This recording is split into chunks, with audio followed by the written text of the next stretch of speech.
السلام علیکم، میں ہوں غلام عباس اور ہم اس وقت موجود ہیں بلندری انٹرنیشنل اوورسیز امپلائمنٹ پروموٹرز میں، اور میرے ساتھ شریک گفتگو ہیں یہاں کے چیف ایگزیکٹو سردار کاشر شہزاد صاحب۔ السلام علیکم کاشر شہزاد صاحب۔ جی وعلیکم السلام ورحمۃ اللہ۔ جی کاشر صاحب، آپ نے اوورسیز امپلائمنٹ پروموٹرز کا لائسنس کب اور کیسے حاصل کیا، اور کاروبار شروع کرنے سے قبل اس کاروبار کے بارے میں آپ کا کوئی ایکسپیرینس، کوئی تجربہ تھا؟ بیسکلی آپ کے اس سوال کے اندر دو سوال ہیں، اور الحمدللہ ہمارا چونکہ بہت لانگ ایکسپیرینس ہے اس کام میں، تقریباً 17 سال سے ہم لوگ اس فیلڈ میں ہیں۔ اور اس کام میں جب ہم لوگ آئے تو اس وقت جو ہماری سوچ تھی، جو ہماری جو ہمیں مشن بنا کے یہ آئے تھے کہ اس ملک کے اندر چونکہ ہمارے نوجوان ڈگریز کر لیتے ہیں، کام سیکھ لیتے ہیں، وہ اسکلڈ ہو جاتے ہیں، لیکن یہ سارا کچھ کرنے کے بعد جب وہ عملی زندگی کی طرف بڑھتے ہیں تو وہ دیکھتے ہیں کہ ان کے لیے کوئی جاب اپرچونیٹیز جو ہے وہ اس ملک کے اندر موجود نہیں ہے۔ تو اس کو دیکھتے ہوئے کہ اس ملک کے اندر یہ ان امپلائمنٹ جو ہے وہ کیسے ختم ہو، چونکہ ان امپلائمنٹ جو ہوتی ہے، اس بے روزگاری جو ہوتی ہے، اس بے روزگاری سے اس معاشرے کے اندر بے شمار جو ہے وہ مسائل جنم لیتے ہیں، اور ان کو ختم کرنے کے لیے، ان مسائل کو ختم کرنے کے لیے، اس کی جو جڑ ہے بے روزگاری، اس کو ختم کرنے کے لیے ہم یہ سوچ کے آئے تھے کہ اس ملک سے زیادہ لوگ جو ہے وہ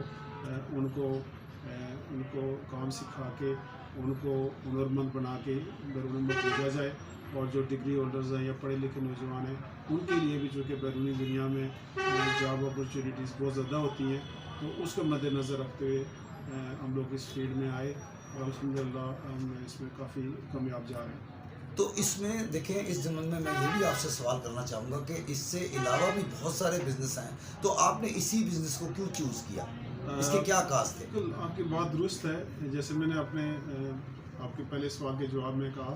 کہ چونکہ ملک کے اندر ہم نے دیکھا کہ ہمارے معاشرے کے اندر بے حساب مسائل ہیں، اور ان بے حساب مسائل میں سب سے جو بڑا مسئلہ وہ بے روزگاری ہے، اور جو بے روزگاری ہوتی ہے تو وہاں غربت بھی جنم لیتی ہے، اور جب غربت جنم لیتی ہے تو لاتعداد مسائل جنم لیتے ہیں۔ تو ہم لوگ بیسکلی اس جڑ کو کاٹنے کے لیے، اس بنیاد کو ختم کرنے کے لیے، جو اس معاشرے کے مسائل بڑھنے کی وجہ ہے، اس کو ختم کرنے کے لیے ہم نے پلان کیا، اور یہ بہترین تھا اس لیے کہ اس ملک کے اندر جو نوجوان ایک ماسٹر ڈگریز کر لیتے ہیں اور کوئی اسکل حاصل کر لیتے ہیں، لیکن حاصل کرنے کے بعد وہ دیکھتے ہیں کہ یہاں ان کے لیے آگے کوئی مواقع نہیں ہے، تو اوبیسلی پھر وہ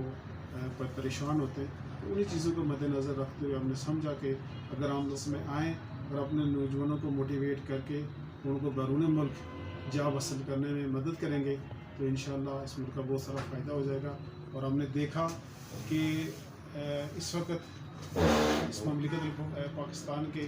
تقریباً 1.5 کروڑ لوگ جو ہے وہ بیرون ملک ہیں، اور یہ 1.5 کروڑ لوگ جو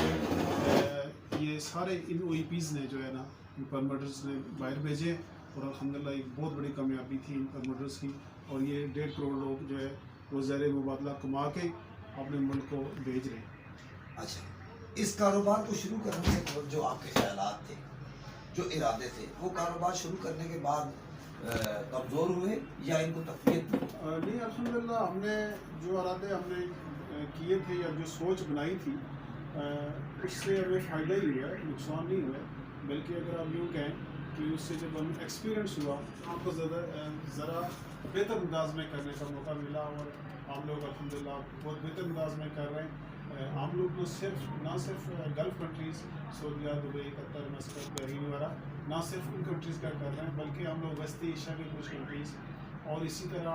یورپ کے کچھ کنٹریز جیسے پرتگال، جرمنی، ہنگری، اٹالیا وغیرہ، ان کی باقاعدہ پولینڈ اور آسٹریا، ان کنٹریز کی ہم باقاعدہ لیگر کے قانونی طریقے سے ہم اس میں الحمدللہ کام کر رہے ہیں۔ موجودہ حالات میں جب کہ ہر بزنس مین پریشان ہے کاروبار کو لے کے، تو آپ کا بزنس کو لے کے اس وقت کیا پوزیشن چل رہی ہے؟ آپ کا بزنس کس اسٹیج پہ ہے؟ مطلب ہے آپ لوگ بزنس میں ٹھیک جا رہے ہیں اور ان کی طرح یا پریشان ہیں؟ اوبیسلی جہاں پہ باقی چیزیں، باقی کاروبار متاثر ہوئے ہیں، وہاں پہ یہ بزنس بھی جو ہے پوری طرح متاثر ہوا، اور چونکہ یہ جو بزنس ہے یہ ڈائریکٹلی انٹرنیشنلی لنکس ہیں اس کے، اور آپ دیکھتے ہیں کہ جتنے بھی لوگ بیرون ملک جاتے ہیں تو وہ ایجنسیز کے تھرو ہی جاتے ہیں. ڈیفینیٹلی اس کے اثرات تو برے پڑے، لیکن اس سے بھی بڑی جو بدقسمتی کی بات یہ تھی کہ جو حکومتی پالیسیز تھی یا حکومتی سپورٹ تھی اس بزنس کو پروموٹ کرنے کے لیے، وہ ہمیں دستیاب نہیں ہو سکی. کاشف صاحب، اوورسیز امپلائمنٹ پروموٹرز میں جبکہ بہت سارے ناکام لوگ بھی اس میں شامل ہیں، آپ کیا سمجھتے ہیں کہ کامیاب پروموٹرز کیسے ملتا ہے؟ آپ نے اس کاروبار میں عزت پائی یا مطمئن نہیں ہیں؟ الحمدللہ اللہ پاک نے اس کام میں ہمیں بہت عزت دی، اور میں سمجھتا ہوں کہ میں جتنا بھی اللہ کا شکر ادا کروں، یہ کام ہے یہ اس کی مہربانی تھی، اس کا آسان تھا کہ اس نے کامیابی بھی دی، قدر کامیابی دی اور عزت بھی دی. اور جہاں تک آپ کا سوال ہے کہ بہت سارے ناکام پروموٹرز ہیں ان کو کیا کرنا چاہیے، تو میں سمجھتا ہوں کہ اگر آپ اس کا مختصر جواب اسے لیں گے تو یہ ہے کہ صبر کے ساتھ کام کریں اور مستقل مزاجی کے ساتھ کام کریں اور اپنی جد مسلسل کو وہ ہاتھ سے نہ جائیں. مقابلے میں آج افرادی قوت کی برآمد زیادہ ہے یا کم؟ کس ملک کے لیے آج زیادہ پاکستانی جاتے ہیں اور کیوں یو اے ای کے لیے برآمد میں کمی آئی ہے، یہ آپ تسلیم کرتے ہیں؟ اس کی کیا؟ جہاں تک آپ کے سوال کا تعلق ہے، اس میں کوئی شک نہیں ہے کہ تھوڑی سی کمی تو آئی ہے، لیکن اس کی نسبت اگر آپ دیکھیں سعودیہ، دبئی، قطر، مسقط، بحرین، یہ جو وہ کنٹریز ہیں کہ جو مسلسل ان کا کام آپ کو مل رہا ہوتا ہے اور یہاں پہ لوگ مسلسل جا رہے ہوتے ہیں. ایوری ڈے آپ دیکھیں کہ ہزاروں کے حساب سے لوگ جو ہے نا وہ جا رہے ہیں. اور میں آپ کو ریسنٹلی ایک رپورٹ بتاؤں کہ 3 ماہ قبل صرف 1 ماہ کے اندر جو ہے جو رپورٹ تھی پروڈکٹ کی، وہ یہ تھی کہ 3 لاکھ لوگ جو ہے نا وہ 1 ماہ کے اندر گئے. یہ بہت بڑی تعداد تھی. اور اسی طرح بڑی میں آپ کو آپ کے اس چینل کی وساطت سے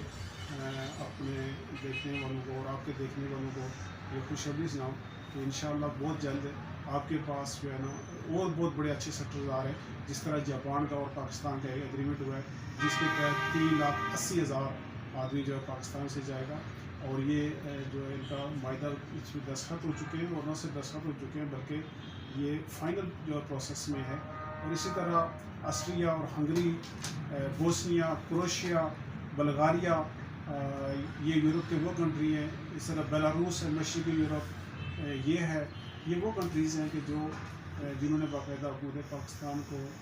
ریکویسٹ کی ہے کہ ہم آپ سے مین پاور لینا چاہ رہے ہیں. اور انشاءاللہ یورپ بھی جو ہے نا آہستہ آہستہ آپ کے لیے دروازے کھول رہا ہے، اور یہ بڑی ہی خوش قسمتی ہے، بڑی ہی خوشخبری ہے. افراد کے لیے حکومت کو کیا اقدامات کرنا چاہیے تاکہ کاروبار مستقبل میں بہتری کی طرف جائے؟ اگر آپ اس کا مختصر جواب مجھ سے لیں تو وہ یہ ہے کہ جتنے پروموٹرز ہیں، او ای پیز ہیں، اوورسیز امپلائمنٹ پروموٹرز ہیں، ان کو نہ صرف تحفظ دیا جائے، ان کی بات کو سنا جائے اور عوامی مشاورت کے ساتھ ایسی پالیسیز بنائی جائیں کہ جن کے تحت ان او ای پیز کی حوصلہ افزائی ہو اور مزید لوگ جو ہے وہ باہر جا سکیں. سرکاری اداروں کی طرف سے آپ کو کن مشکلات کا سامنا ہے؟ چھوٹی موٹی مشکلات تو خیر چلتی رہتی ہیں، لیکن مین جو ہماری مشکلات ہوتی ہیں وہ یہی ہوتی ہیں کہ کمزور پالیسیز جو ہے وہ ہمارے لیے تھوڑا مسئلہ کرتی ہیں. لوگوں کا کیا رویہ ہوتا ہے؟ وہ لوگوں کو آپ پر اعتماد کرتے ہیں، شک کرتے ہیں؟ دیکھیں جی، شک تو کسی بھی شعبے میں ایسا ہے، کوئی شعبہ پاکستان میں ایسا نہیں ہوتا کہ جہاں پہ شک نہ کیے. آپ کسی وکیل کے پاس جائیں تو لوگ وکیل میں بھی شک کرتے ہیں، آپ کسی مسجد میں نماز پڑھنے چلے جائیں تو مولانا میں بھی شک کرتے ہیں. تو وہ کوئی اس کی بڑی بات نہیں ہوتی. ہم سمجھتے ہیں اگر آپ اچھی طریقے سے کام کر رہے ہیں، اپنے رب کے سامنے آپ ٹھیک ہے، اپنے ضمیر کے سامنے آپ سچے ہیں، تو you have to do work. آپ کو کوئی پریشانی نہیں کرنی چاہیے. آپ ہمارے پلیٹ فارم سے حکومت وقت کو کیا پیغام دینا چاہیں گے؟ میں شارٹلی یہ میسیج دینا چاہوں گا کہ حکومت کو چاہیے کہ او ای پیز کی بات کو غور سے سنے اور ایسی پالیسیز بنائے کہ جن کے تحت او ای پیز کو پروٹیکشن ہو، او ای پیز کی جو انویسٹمنٹ ہے وہ محفوظ رہے، اور او ای پیز کے جو چھوٹے چھوٹے مسائل ہیں وہ حل ہو جائیں. کاشف صاحب، آپ سے ایک پرسنل سوال بھی کرنا چاہوں گا اگر آپ کی اجازت ہو. جی جی. آپ بلانگ ٹو کشمیر ہیں جو کہ پاکستان کا اٹوٹ انگ ہے، تو اس بارے میں آپ کا کیا تاثر رکھتے ہیں؟ بہت شکریہ، آپ نے ایک ایسی بات، ایک ایسی تار کو چھیڑا ہے کہ جو میں سمجھتا ہوں کہ میرے دل کی ہے اور ہر کشمیری کی یہ دل کی بات ہے، اور وہ یہ ہے سر کہ جہاں تک آپ یہ سوال کا ہے کہ کشمیر اٹوٹ انگ ہے پاکستان کا، تو میں نہیں سمجھتا ہوں کہ کشمیر کسی بھی کنٹری کا نہ شارک ہے نہ ہی اٹوٹ انگ ہے۔ کشمیر چونکہ وہ صرف کشمیر کا ہے اور کشمیریوں کا ہے، اس کے علاوہ کسی کا نہیں ہے، کیونکہ یہ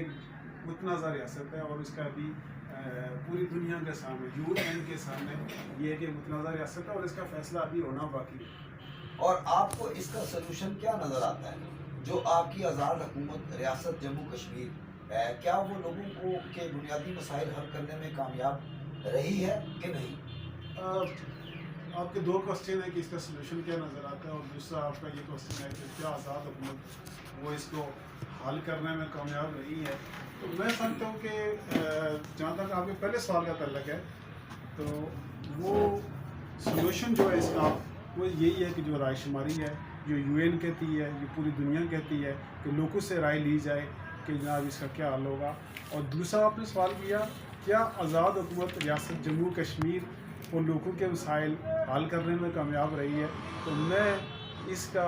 مختصراً جواب یہ دوں گا کہ کشمیر کے دونوں حصوں کی جو حکومتیں ہیں، چاہے وہ سری نگر میں بیٹھ رہی ہے چاہے وہ مظفر آباد میں بیٹھ رہی ہے، بیسیکلی یہ اپنی نوکری کرتے ہیں اور اپنی نوکری کر کے اپنے بیوی بچوں کا پیٹ پالتے ہیں، ان کو وہاں کی جو لوکل عوام ہے اس سے کوئی لینا دینا نہیں ہے۔ آپ کا بہت بہت شکریہ، آپ یہاں تشریف لائے اور مجھے موقع دیا کہ میں پروموٹرز کے حوالے سے اس بزنس کے حوالے سے بات کر سکوں اور ایشو سے حوالے سے 2-3 سوال پوچھے۔ آپ کا بہت شکریہ، اور آپ کے دیکھنے والوں کو بھی میری یہی درخواست ہے کہ وہ جو ہے اپنا اس چینل کو بھی دیکھیں، اور نہ صرف اس جہاں نیوز کو دیکھیں بلکہ اس کو لائک بھی کریں اور سبسکرائب بھی کریں، اور یہ ہے کہ اپنے کمنٹس بھی اس موضوع پر ضرور دیں۔ بہت شکریہ جناب سردار صاحب، بہت شکریہ۔